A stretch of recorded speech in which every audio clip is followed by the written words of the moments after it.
Great. Josh is here. Kevin is here. I'm here. It's 2020 still in October something. Guys, what day do you think it is? Today is I don't know, it's like Sunday? the third day of the month. The 3rd, October 3rd. Today's October 3rd. Yeah. Or I mean it could be. I don't know what day it is. Well, I follow the lunar calendar, so. What is the lunar calendar is like you count what day it is when the moon is out, and if the moon is off, then it's not a day. Right. But if it's a crescent moon, you subtract 3 days. Oh shit. Oh, that's right. So it's like, so when there's the full moon, that counts for 5 days, but then you have to subtract a day each time the moon cuts off. Like Roman numerals, like VI, like that. I, C, right. D, right. Then O. Pretty much the moon is O, right. O, right. And then it goes back to D, C, I. Right. But when it's a new moon, it's like a quark, which is like it could be either a 0 or a 1. You're right, dude. You know what? I never knew that there were so many numbers inside of the moon. Yeah. Did you know that, Kevin? The moon has a lot of numbers. Yeah. See, like this is the problem. You often don't pay attention to the show when you're on it. I definitely pay attention. I'm just not paying attention now. What are you listening to right now? Oh shit! I didn't know you guys were recording. Oh yeah. Classic Kevin. Classic Kev, bro. So I'm listening to you guys speak. Oh, good. Well, so we were trying to figure out what day it was. Yeah. Oh, okay. Do you know? After Labor Day. Yeah, I'm 100% sure of that. Okay, we can go with that. Yeah, it's after Labor Day. All right, guys. Today's the day, someday after Labor Day, and you're listening to.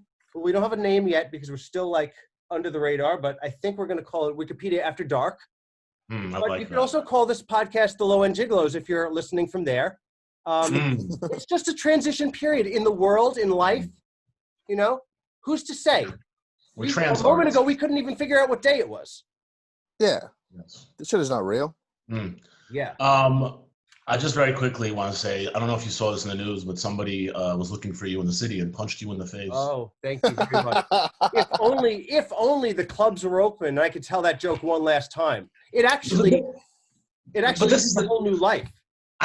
First of all, it's such a fucking shame because that is your character and it's completely, you can't utilize it at all. But for some reason, he's at the peak of his popularity. Right. Oh, that's right. Exactly, because he got punched in the face. It's like no. They said that he first of all he's in a new commercial. We're talking about Rick Moranis, everybody, John's doppelganger. He's in a new commercial. He's supposed to be doing they're supposed to redo Honey, I Shrunk the Kids, I think. And he got punched in the face in Manhattan. I mean, all that says to me that the minute that I can do stand up again and I can tell that one joke and I can be like, it's been given new life. Until this guy dies, I will continue looking like him for the rest of my life. Yeah. Thank God. Man, I wish he's getting popular again. Damn, I wish I had something that I could promote that showcases me in a nebbish type of role. If only I had some type of thing to you could do it. You have that awesome new show that you're releasing now, aren't you? Isn't Mayors and Caps out now? You're 100% right, Josh. You know what? Thank you for reminding me. Wow. That was quite a save. I call that a save. This is am I a veteran podcaster. Member? You're always been my favorite member of the show, Josh. I don't even know. Listen, the only reason I like Kevin, the only reason I really like Kevin is because he stays under the table during this podcast, sucking one of us off. The secret of this podcast is he's down there sucking off. You can never tell. Yeah. And at the end of the episode, you guess who he was sucking off. You'll win a free subscription to our Patreon. I promise. Cool, guys. Well, that went nowhere. So I have a new episode of Mayors and Caps, the pilot that maybe you guys remember we used to talk about. I loved it. So how many people have you showed it to? I saw like at least 50 likes on YouTube. So well, that was the guy who promoted that was the director. The director posted it, and he tagged the whole cast. Oh, So that's awesome. not like all the crew and everything. And right now it has like a 300. Let me see. Right now on YouTube it has 380 views, and I put it up on Monday. So that's awesome, dude. Nice. But like I still haven't like really promoted it. What I've been doing is just sending emails out to everyone who like is connected to me in some way, and it's all like personal emails, just like, hey, this thing is finished, and how you doing? Please, yeah. Yeah, so that's where it's at. Okay. What was that? Nothing. I have to bang my. Guys, we are sponsored by your local weed guy. Hey, need weed? Ask your local weed guy to hook you up. Dude, local weed guy is the man. When I mean to tell you, this guy gets me. He looked at me, and with one look, he knew what strand of weed I needed. Wow. You understand? He's like the modern day Cleopatra. Not Cleopatra, Miss Cleo. Sorry, Miss Cleo. He's like the modern day Miss Cleo. He's Miss I love him. He's Miss Cleo. Guys, remember to use promo code Wikipedia After Dark 20 with your local weed guy to get 20% off your order. Yeah, get 20% off. Yeah, we have a long-standing thing getting sponsorship from illicit substances, but after that big lawsuit we went through, we don't even talk about that anymore, I mean, right? However, I feel like to me, that was my favorite unsung bit of the Low End Gigolos was every week talking about how much we were sponsored by fentanyl.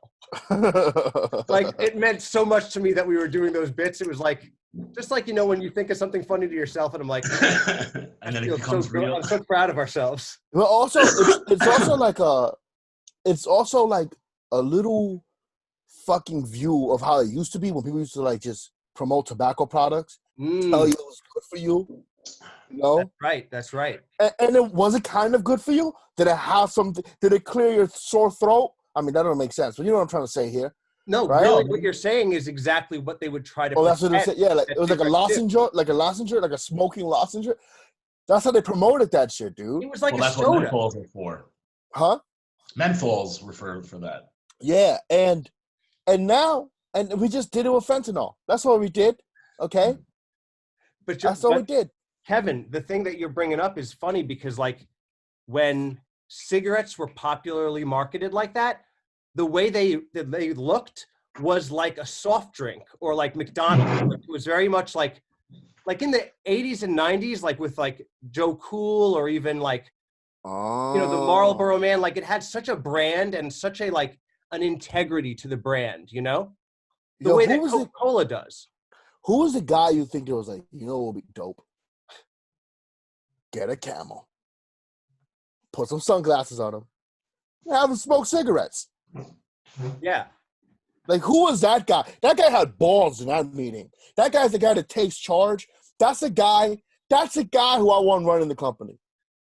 This is yeah, exactly, Kevin. But the thing is that when I look back, I don't think that he had as much balls as you're giving him credit for. Because when he did that, he was just remember the idea that that there's like a Joe Cool, I think is more like kids who grew up smoking cigarettes when they were babies and are just like, you know what I wish we had? I wish we had a teddy bear that smoked.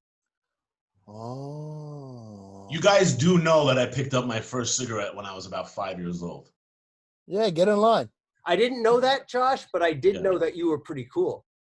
I wasn't everything. Well, I was at my father's second wedding, and always a good time to pick up smoking. I was left to my own device. I was sitting at the table by myself. Everyone's drunk, partying. Your dad's a good guy.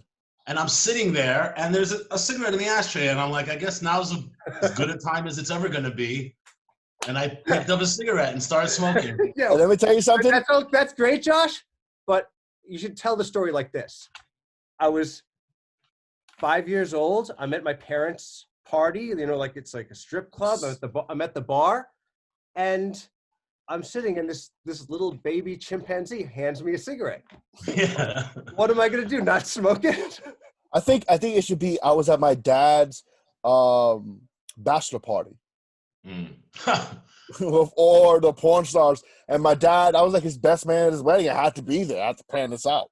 You know, I had to plan out my dad's bachelor party at 5 years old. When I was 12. When I was 5. Yeah, When I was 5. In the story, you're 5. In the story, I heard 5. I heard the first time I picked up a cigarette, I was 5. So, well, if anybody would buy this idea, it would be Netflix. Josh, the story should go is like, I picked up my first cigarette when I was 5. Like, and a moment after that, it was the time I did my first line. Yeah. Thankfully, that didn't come to, huh? And then your father, like, look at Joshi, my boy. He was proud. It was the one and only time my dad was proud of me. And then I became a fiend for drugs. That's how it all starts, kids. Anyway, back to you. And that was brought to you by your local weed man. Just remember, promo code Wiki After Dark 20 for 20% off your next order. I like Wiki After Dark. You switched it up, though. You did switch it up. Yeah, you told me to do that. Wiki After Dark is awesome. Is that the new code? Because before that's the new code. Yeah, I just changed it mid-ad. Respect. That's what we do out here. We change mid-ad. So, guys, what we're talking about actually is very central to the topic today, which is like, how do we behave in our hearts, and how do we behave when we're around a stimulus of people? Because what we're talking about today is the Stanford prison experiment. Which I believe happened in like bell-bottom times. So wow, bell-bottom time. That's a crazy time right there. Yeah. So while Kennedy still had his head intact, or? Oh, that's a good question. Yes, I think it was after Kennedy had his head blown up, but between the. Well, I heard from my friends. My friend Scott Holt told me his head just does that. Well, you know what's weird is that I will say this. I don't know anything about Robert J. Kennedy or whatever his name was, but if you look at some people's heads, they look like they're going to explode any minute. Yeah, yeah. Like, have you guys noticed that? Every my head. When did Jeffrey? I'm googling it. Kennedy head get blown off? Jeffrey Kennedy, President Jeffrey F. Kennedy. Right. Who was that's where the Toys R Us giraffe came from. Oh, because they were like, if his head was smaller, not a giraffe. It's not a giraffe. It's just a guy's head mid-explode. Yeah. Yes. So anyway, right. Yeah. So I doubt it. Did you find out about Jeffrey Kennedy? Jeffrey Kennedy? My man Jeffy? Yeah, what happened? Was it what time during bell-bottoms times did he get his head exploded? Yo, 63, baby. Shit, dude, that was like in the beginning of bell-bottom times. I think that was before bell-bottom times. That was in like Beatles times. Yeah. Damn. Well, I mean, the Beatles were bell-bottom, so. Yeah. Wait a second. This is like during Pangea. So did bell-bottom times come about because Jeffrey Kennedy died? I think people needed to let loose around the ankle area because it was too uptight. Like it's like, I'm not gonna cry. I'm gonna let my pants cry. It was like I think they were thinking like, wow, if somebody was there with like oversized pant bottoms, they could have stood up and maybe stood over his head. Oh yeah. If somebody would have jumped down, like parachuted down in front of the bullet and took the bullet for him. Yes. Remember last week when we were talking about World War I shit? Yeah. Yeah. Do you remember how I was like, back when what's his name got killed, everyone was like going bonkers about that shit? Yeah. That's like the one time in America when we went bonkers about like a figure like that when JFK was, because people were really shook up about that shit. Yo, yeah. It's so crazy that like after people were shook up, they were like, you know what we should do? Conduct an experiment where like we just give people power and see how they act for a couple of weeks. Yeah. You're right. I mean, the thing about it is like, it's like all right. So what the Stanford prison experiment was exactly what Kevin said. This scientist at Stanford University, which I think is like a super smart kid school. Yeah, super smart. Decided to put an ad in the newspaper and be like, yo, does anybody want a job for the summer? The job is to be in a fake jail. You can be either a guard or a prisoner. That's like literally how they got people for the Stanford prison experiment. That's how they get you. How was the economy then? It was like right in the middle of bell-bottom times. I think like between Afro and like Ryan Steinberg era. So I think like the Vietnam War was going on. And I think there was a lot of protesting and shit. It was bad, Kev. It was bad? It was bad.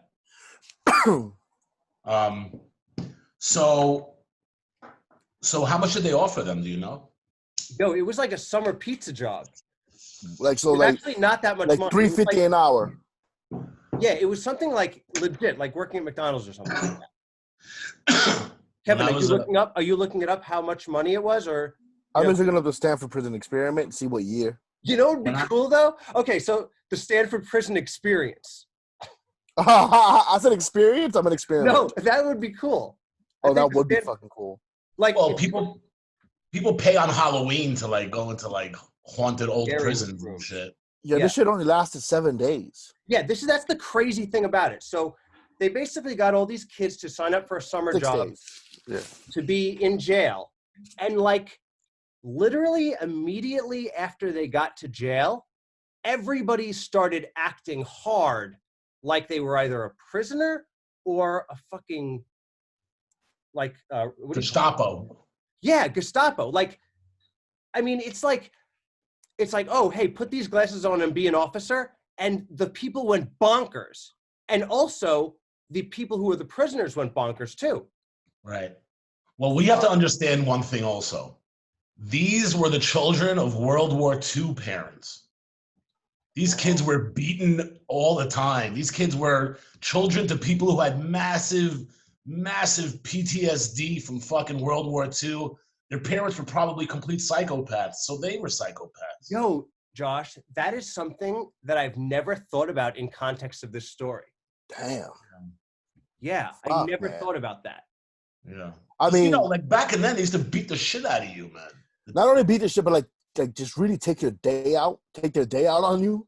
Yeah, well, they had nothing else to do. There's no internet. There's no. I mean, I like to feel like that's how my upbringing was. What? But I didn't have the shit kicked out of me, so I can't claim that. Yeah, but did your dad ever walk in like, you don't do anything right, Jonathan? Kevin, well into my 30s. Well, so what I'm saying is, did your dad serve any wars? Serve in any wars? No, he didn't. No. Okay. So he got no excuse. Did his dad serve in any wars? Yes, his dad did. So he's actually one of the people that probably would have gone nuts in the... He went through his own Stanford. That's the realization John just had. He's not even thinking about the fucking experiment anymore. He's like, that's why my dad did that to me. Interesting. No. So like the minute that these kids went into this, so like the school, the scientists in charge of this thing set up like a prison in the basement of the school. The weird thing is, like, can you imagine a school doing this? Just like, yeah, we're going to let Professor Kaplan just turn like the rec room into a fake jail for 2 weeks. And yeah, whatever happens. Like, yeah. So he got my junior high school was not that far off from being incarcerated. I mean, dude, did they literally like, the thing about this is that they locked the people up in the school and wouldn't let them go, and then just like for days with nobody getting let out. Days, but you know, you get locked in there during the day of school, and like there's segregation, and there was fucking gangs, and shit was real in the 90s. No, well, I agree with that school and all like institutions that we experience are a version of this experiment, like 100%. And that's the crazy thing. Yeah. So when I was like reading this thing, like the crazy thing about this experiment is like people went bonkers literally within 2 hours of going to this fake jail. Like one of the first things that happened in the Stanford prison experiment is like one guy, he like went in and like they put the prison uniform on and like he went into the prison and like within 45 minutes, he was raping a fellow prisoner. No, he wasn't. Yeah, it was. Yeah, I told him. Yeah, dude. The movie is wild. And the movie's like that too. He raped somebody? Yeah, he rapes him completely. No. The guy, he was like, I don't laugh at rape. That's. wait, hold on. He went, you ready? Yeah, Josh, it was experimental. It was an experiment, Yeah. okay? You can't hold him against this. But let me ask you a question. Did he rape this person, or were they role playing that the dude was raping him? I don't know. I mean, I don't know. I'm wondering if I even actually, like, I don't know if I watched that part of the documentary, but it's like every single thing that could happen in a prison happened within the first day. Like there was a riot. Like the first thing that happened was the prisoners tried to break out. Mm.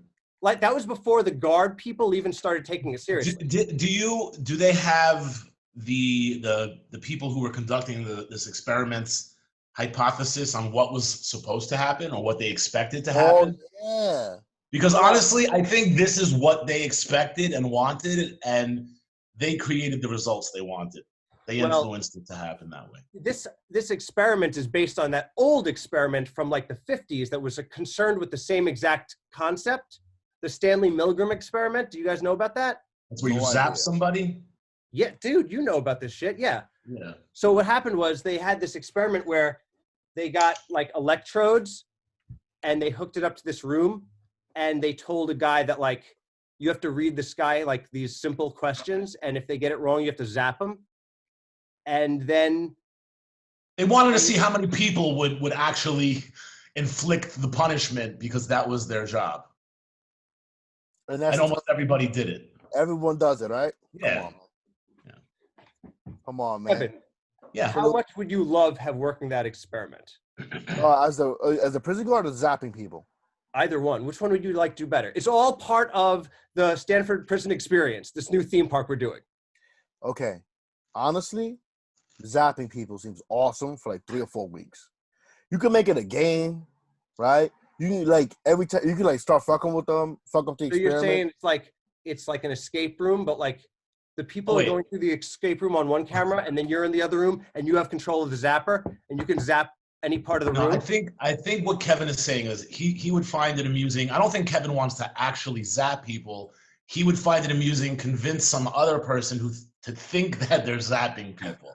Oh yeah, Kevin, do you understand that? Like, is that what you want to do? Yes. The zapping is. Oh, it's not real? Is that happening? No, it's not real, bro. Basically, we're only doing it to make the guy who's zapping think that he's killing somebody and have to like eat that idea while he does it. That's the goal of the experiment. Oh, that's the goal of the experiment?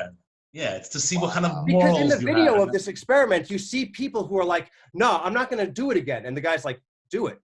He's like, no, I'm going to kill that guy. And he's like. That was a very interesting time in society. Those like in the 60s then. They were really taking an introspective look at like humanity and how we treat each other, you know, and from that was birthed, you know, things like essential human rights and, you know, the desegregation. But like, because before then, I don't think ever in recorded history people really reflected.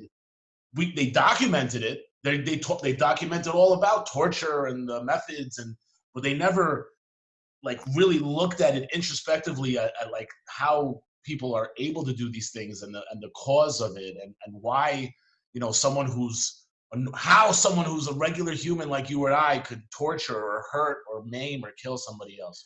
Is there anything interesting, any interesting like fun facts about the experiment? Yeah, well, so what's crazy is that the guy running the experiment, the scientist, got lost in his own experiment. He had to play the guy watching over the whole thing was like the prison warden. And within like the first week, like cause he talks about it, he's like, I lost my own like identity in this game that I created. And he's like, you know, they had to end the thing in 6 days. The whole thing is crazy at how serious it escalated. And like, it was just a fake thing. It reminded me of how like every experience that we have now, like your job, your school, the people you hang out with. Like, for instance, those prisoners those people, those civilians walking on the street, they switched over into completely believing that they were either an officer of the law or a prisoner, the same speed at which a normal person thinks that they're a comedian after doing an open mic one time. Well, John, think about like what happened to the Germans when they became Nazis, you know, like. But that has like a much more long-standing prejudice. Like those Germans deep in 1200, 1300, 1400s, their culture hated Jews like from Christianity. There's like a little bit more of an axe to grind there than just like, and then they're doing all this horrible shit to each other. Well, you know what it is, John? The hate for Jews, the hate for anybody, hate period, it just looks like it exists outside of any boundary. It just looks for the path of least resistance to explain itself. You know, it's not exactly. It's not so these like people flipping on each other because they're like, you know, like they did that experiment, like they're wearing red shirts, or people with brown eyes. You ever seen that lady? She was teaching prejudice to a class full of kids. Yeah. Like people who have blue eyes are stupider than people with brown eyes. Like all humans, what it's saying, and I'm gonna kick it old school for you. I'm kicking it back to, you know, my Jewish isms. You know, in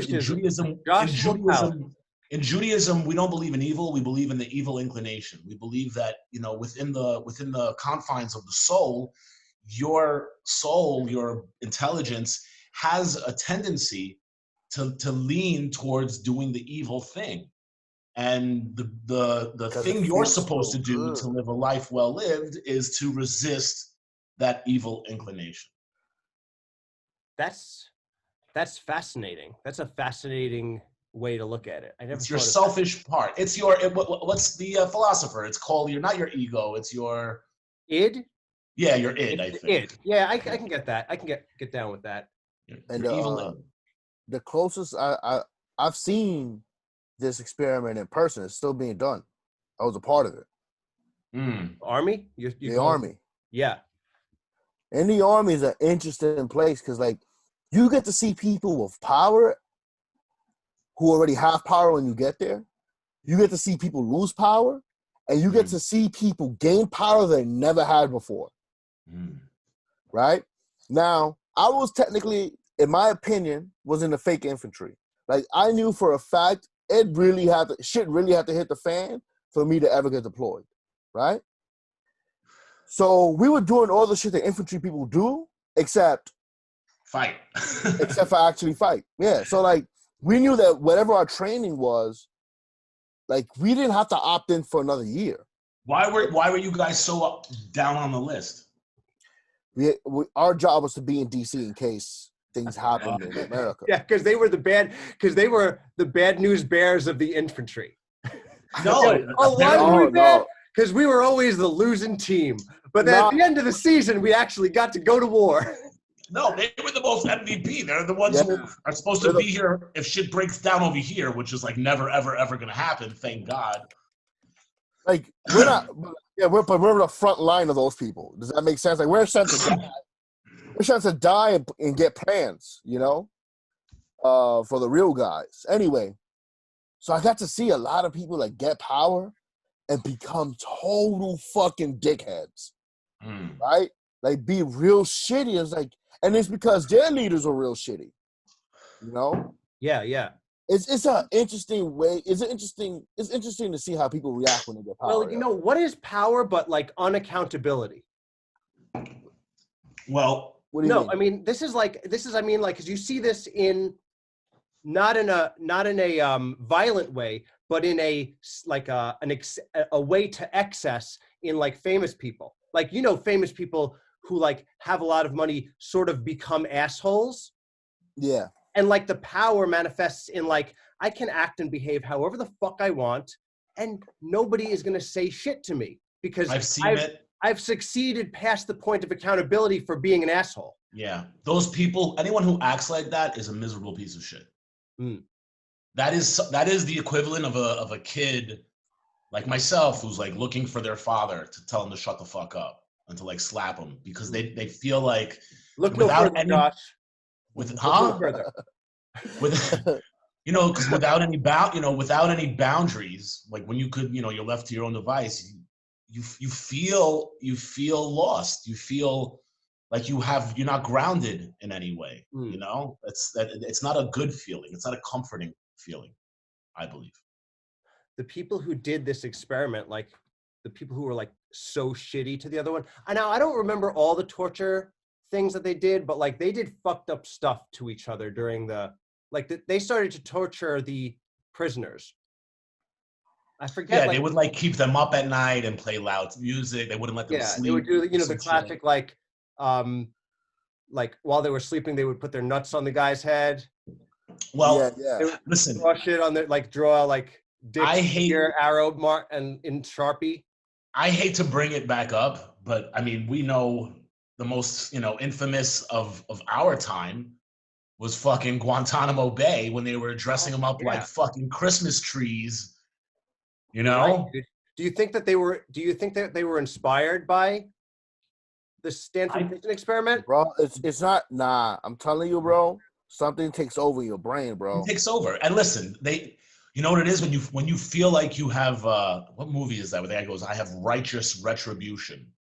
When you feel righteous in your retribution, you do it with fervor. Definitely, I feel that Pulp Fiction.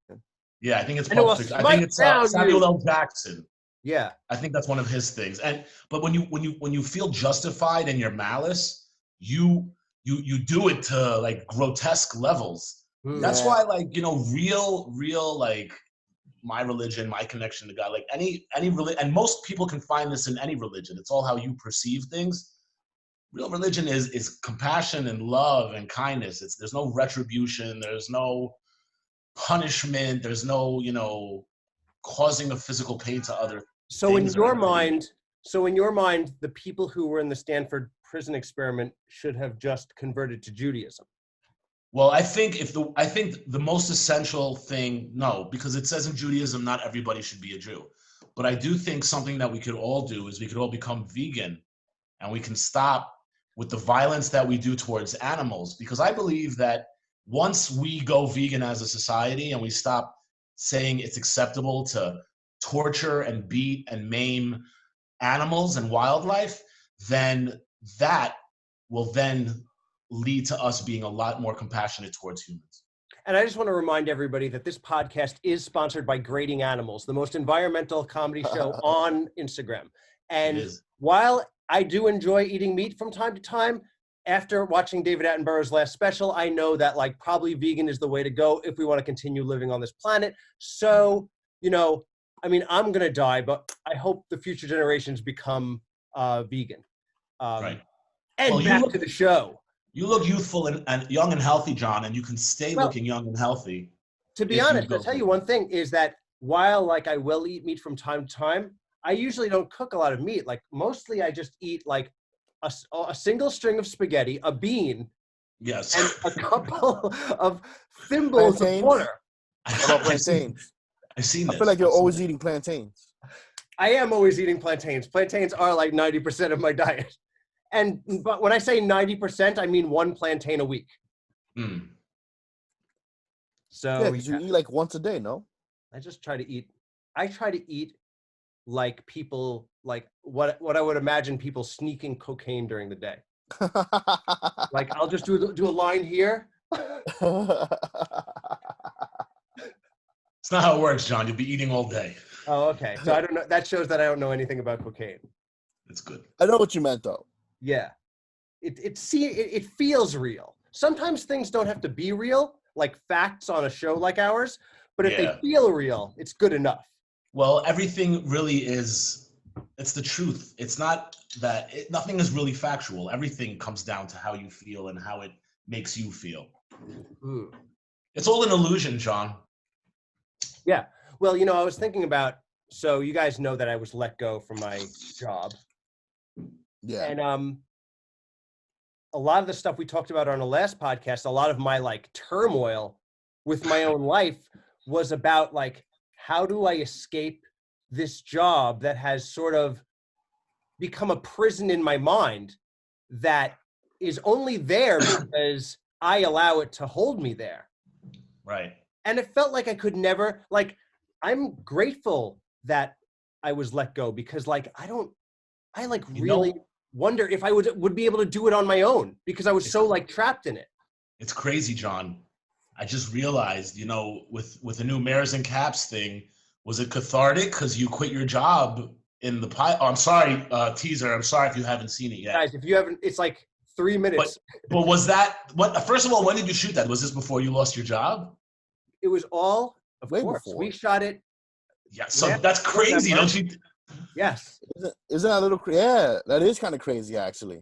It is. You know what? And he wouldn't have been able to do that because they just closed the offices down. There was no chance for drama. You know what's crazy? So you got to actually a fucking thing came in. A whirlwind thing came in on the show, which is man.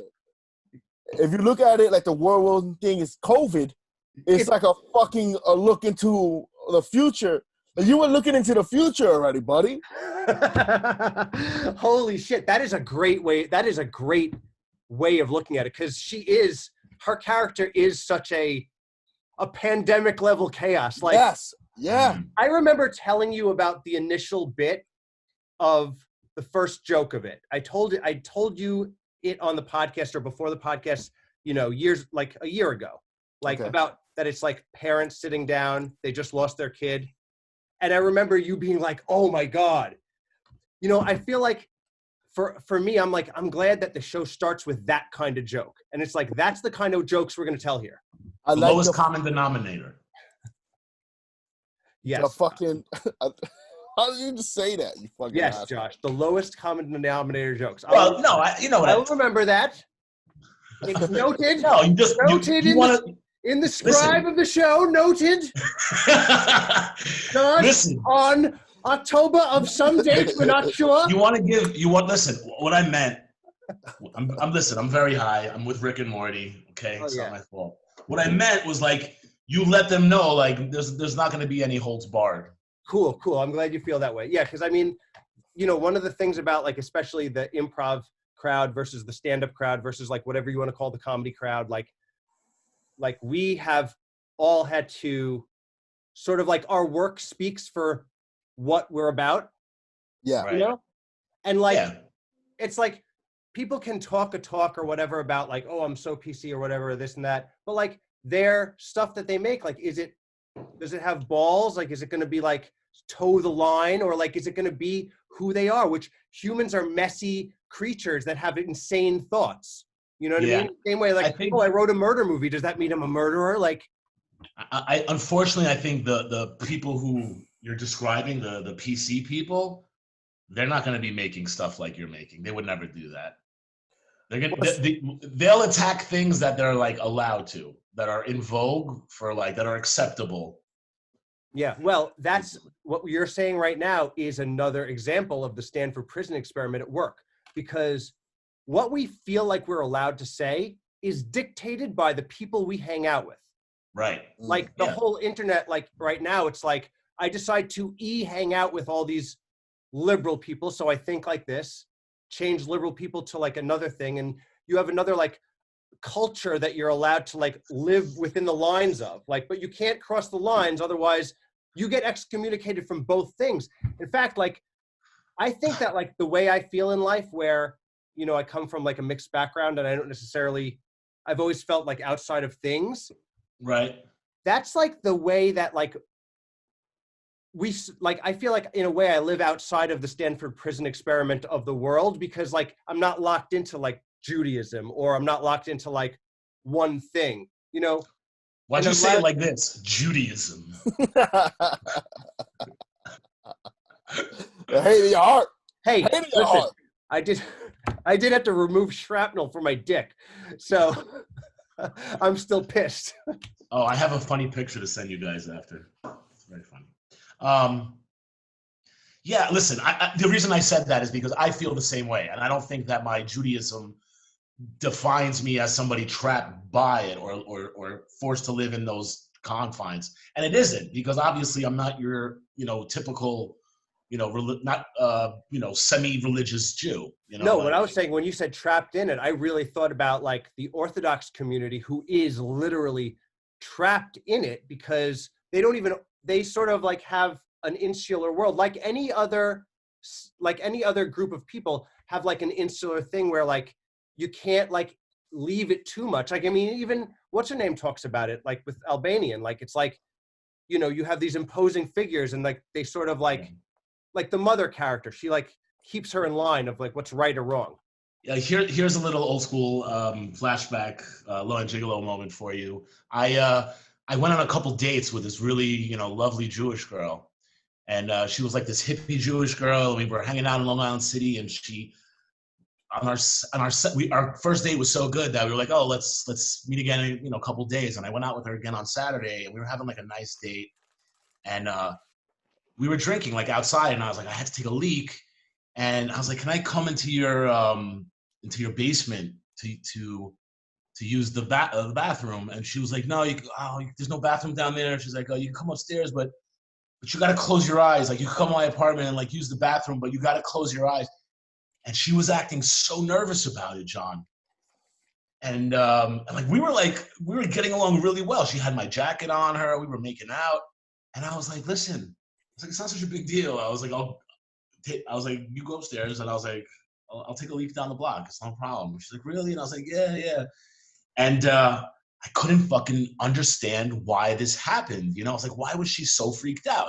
So I asked Kevin, and Kevin's like, we were talking about it, and we were like, it came down to she was either a disgusting slob, and the entire apartment was just like covered in like fucking garbage, which is highly unlikely.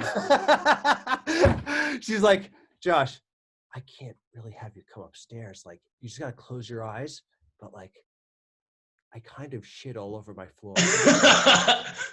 Well, like, you know, hoarders and shit. Yeah.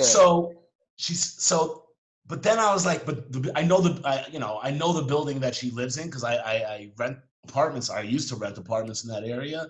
It's a fucking like nice building, you know? So we were like, maybe that shit was like some ridiculous apartment with like a view of like Manhattan, and she was afraid I would see how wealthy she is.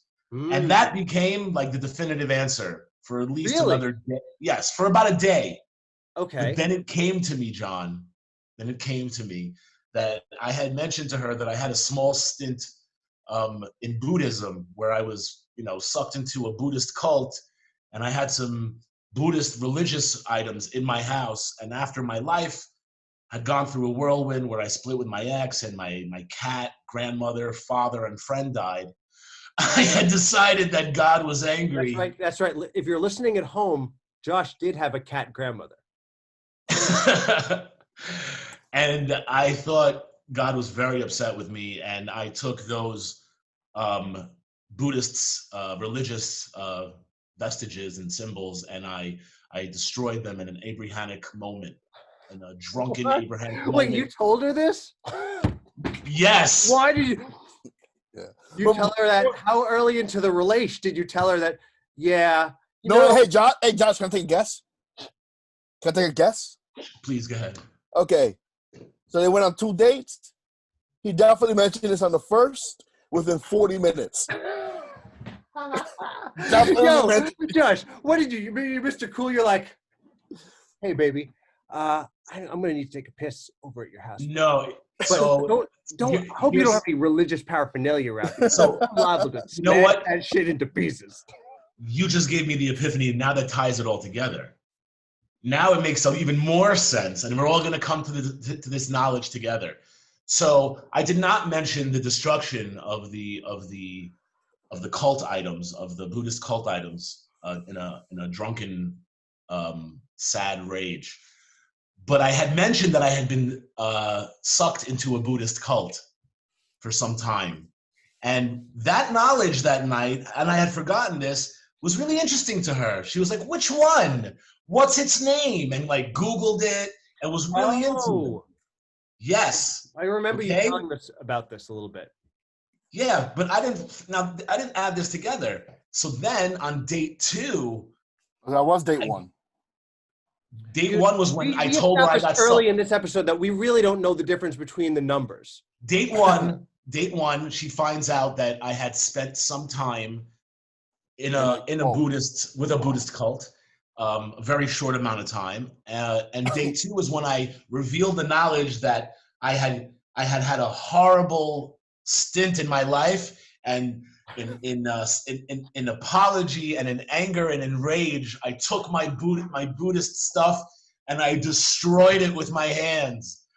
I cracked it over my knee and destroyed. I shredded it with these hands. Just like in the Bible. You know what's great? Was it David who smashed the idols? Like, what I don't know what happened, think? but we lost each other for a second. Yeah. I froze? Yeah, you Something froze. Fucking A. Well, let's keep doing it and whatever. I'll cut it. My thing is, what did she think was going to happen if you went into the... Oh, no, so John doesn't know yet. So, John, here's the tie-in. So, what the consensus that I've come to realize, she probably had Buddhist articles all over her apartment. Yes, that does make a ton of sense. And that's why she didn't want me to look. Wow. And now I ruined it. Now she never wants to see me again, because now she's like, I can't bring this guy here. He's going to fucking destroy my fucking... How great would it be if you promised her, you're like, no, baby, I'm past that shit. I don't do that. And then I went up there and I fucked it up. And then you just couldn't help yourself and completely went fucking, what is that character from Looney Tunes who's just spinning around? Tasmanian Devil. Yes. Listen, John, you know, buddy, honestly, I'm a pretty even-tempered person, but I don't think I wouldn't be comfortable with it. Yeah, to go and smash somebody else's stuff? No, to like date a person with all that idol worship. Yeah, it's a big sin, man. Yeah, no, that's you cool. Can't pray to inanimate objects. It's cool to like, see, that's the thing. Like, you actually are rooted by a belief system, and it works for you, and that's a great thing to have. Thanks. But like, it is something that I can never do. What the fuck was that? That is from Terminator 2. Yeah, listen, I know where it's from. Let me tell you something. No one gets the reference, but I love it. You took a phrase that no one cares about. I can't cry. Only you remember. And you're like, I'm gonna shoot it in there, huh? Yeah. I can't cry. You talking about that? Yeah, exactly. Yes. It's not only John's and me are gonna get the reference. Nobody knows. It was a very unknown indie movie from like 40 years ago called Terminator 2. Not a lot of people saw it, actually. He didn't even want to like talk about it fully out loud. You know, it was just like, this is our thing. Yeah, you were ashamed. I remember. I was alive then. If you ever said Terminator 2, like people would shun you. Like that wasn't cool. But is that one of his famous lines? Is what I'm trying to get at. No, actually, the thing about Arnold Schwarzenegger is very nondescript vocal pattern. People don't really recognize his voice, so even doing his yeah. He I think he does spoken word now.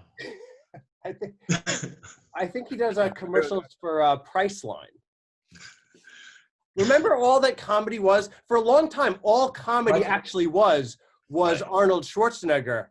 Yeah. Whoa, that was close, buddy. For you, it would have been close. You wouldn't have hesitated to step on the gas at that point and play the note out.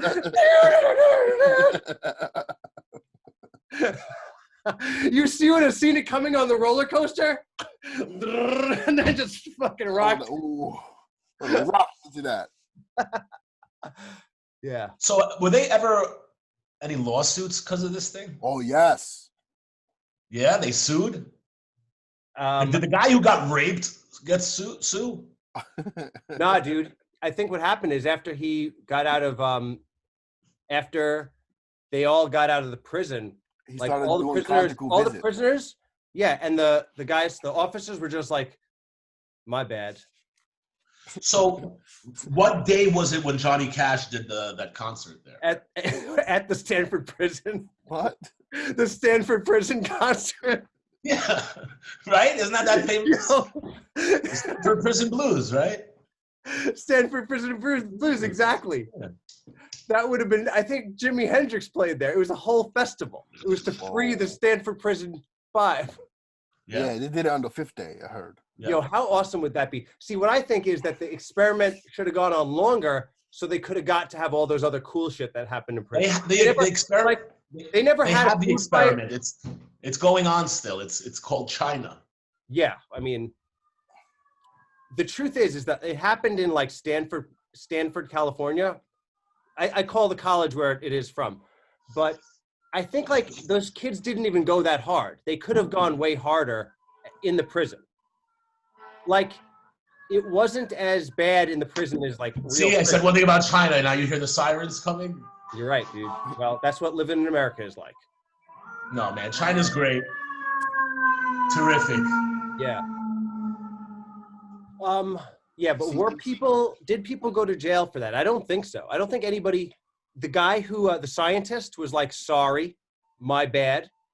Which at the time, that's all you had to do. No, it wasn't at the time. For a very long time, wasn't there a term for that, John? Like, where scientists were like able to get away with it? You're talking about the scientific, what the hell is it called? Like if it was for the moral better, like the betterment of society. I think it's called the scientific no backsies rule. Yes. Yeah, where scientists are like, we were trying to do science, no backsies. You can't get me in trouble for this. Man, really, honestly, like having a society is a really, really horrible and disgusting thing to create. Well, yeah, like it's unfortunate that like one thing that the guys who made the experiment were like reminded again is like, okay, if given the choice, people are gonna not do good. It'll always come out that way. No matter how many times you roll the dice, people will behave this way in a situation. And like with that knowledge, it's unfortunate because like no matter where you go, you're seeing groups of people. Now the groups of people can be comprised of like whatever makeup they are, but like you as an individual will assimilate to it. Now, I want to know. I don't believe that. Maybe you put a little bit different races in there. You know, I saw a lot of whites. You're right. Right. I want to know like how we would have handled that. You know? Specifically Dominicans? How the Dominicans or black people or like. I think our scientific facilities and our scientific minds could spend their time doing a lot better science than doing a stupid experiment like this. I think there's greater things. Why don't you do experiments to find out like how to never have to need a prison? I think we're back, and I think things are not fucked up anymore. All right. We're back and we're better. Yo, Josh, you were trying to like drop some hard knowledge. You were trying to drop knowledge while you were hard. What was I saying? You were saying about this. You were saying something about how like you think people are actually good. I was like, everyone's bad, and you were like, no, actually, I don't. And then you got stuck, and then I had to change the well, no, I think people are intrinsically good. You know what? I didn't say that, but I do actually think that, and it warms my heart that that's what you think I said, because that's where you thought I would go with it, but that's not where I was going. I want you to know. I was going to go to most of the time. I only think I know what you say, and I don't think I ever know what you say. I think what I'm pointing to, and I know you definitely can agree with, is go with the person who goes against the grain. You know, like if the masses are screaming in fervor over anything, second time I used fervor in this podcast, then you should probably, you know, go, wait a second, what's up with this? Because usually when the massive mind is behind something, it's dumb, because the mass is dumb. The individual is intelligent, you know? So like, I don't know. I personally, I forgot there's a name for it. I have a thing where I always constantly have to go against, you know, what my rules, and it made me suffer very, badly in my life, you know, and it didn't work out well in my instance, but I would still take that as opposed to being someone who automatically agrees and falls into line with anything. I mean, I think I always attribute like the reason why I'm like that too to like my like two sides of my family, and like I always think like it put me into like a middle category that allowed me to like not be part of anything and always like be skeptical of what everyone else was doing if there was like a movement or like a fucking huge trend. But I think everybody has that to some extent, but it's the level of which they're okay with doing what everyone does. Like there are things that like I can have in common with everybody. Like I can enjoy a cup of coffee or like normal shit with people. But then at a certain point, it's like some people love like the pop music on the radio. You know what I mean? And that's like a very simple thing. But it's just like I've tried to like actually get into like mainstream pop. And I've like really like sat with the music and be like, it just doesn't stick. Like you put it on my heart and you can pull it off with no like pain. Yeah. Where it's like there's some things you put on your heart and they like stick. You know what I mean? So like I feel like that is your barometer of how much you go along with the world. I think that is I'd love to agree with you, John, because I think you're a very intelligent person, but I don't agree with you there. Really? Yes, because I feel like you can still appreciate like pop music for the shit that it is, you know? I'm not saying like all pop music, but I'm saying sometimes like we're old enough to know like that when a new trend comes out, it's like, do I pay attention to this or not? Like, you know what I mean? But you see, but what I'm saying is like there's also like a certain beauty, and that gives it significance by paying attention to the entire picture of itself. You know, like sure. Yeah, no, I mean I'm not I don't want to come off like I'm some totally narrow-minded person, but like there are a lot of things that are like that are what the public is shoved down the public's throat, and you and me both, that I'm just like, why is this like the Kardashians? You know what I mean? It's like why or like a lot of reality TV is a thing where I'm just like, I'm not going with everybody on this. Like, no, but it's awful. Like, no, like the things that you're mentioning are pretty fucking awful. But they should exist, and because they exist, they make other things better. Does that make sense? Yeah, it's like when you're doing doing art, you need like I need this shadow here for me to like pop on the screen. Correct. Also, to your point, fucking when Kardashians was huge, that's when some of the best television was also out, like Breaking Bad, like the middle fucking thing of Sopranos, there you go, The Wire, like. Yeah, you had the Kardashian, the reality TV shows like the Kardashians, but you also had that shit. You're absolutely right. And I always sometimes defend like the current moment to people to be like, pick any genre of anything. And right now, amazing shit that you've never seen before is being done in that genre. Yo. Always. 100%. Like, my buddy keeps telling me there's no good rap music. I'm like, no, there is. Tons, yeah. There's tons. And just like the ones you loved back in the day, and some new flavor. Yes. You're just not looking for it. Right. You're just focusing. And you don't even need to, bro. Like, I just go on I hit up random artists, and I put like a radio station, and it'll show me like 20 new artists. I'm like, holy shit, this guy's a real person? You're that fucking talented? Anyway. No, I mean, that's like what you're talking about is like what I love about, I guess what you could say that I love about like indie culture, because I feel like there's always like a great sea of creativity below the surface, and like the world can only like pick out like with a tweezer like one or two things that they make that they gild into like the world's most famous thing. But like there's so many other great things happening. Like actually I'm going to send you something after the show, but so I've been sending out the pilot, and one person who I met at the Winnipeg Fringe years ago, I sent him the thing, and he sent me a pilot that was made in probably 2004, a show that never got made. And I was like, awesome, I'll watch this. And dude, it was the craziestly funny thing I had seen in so long.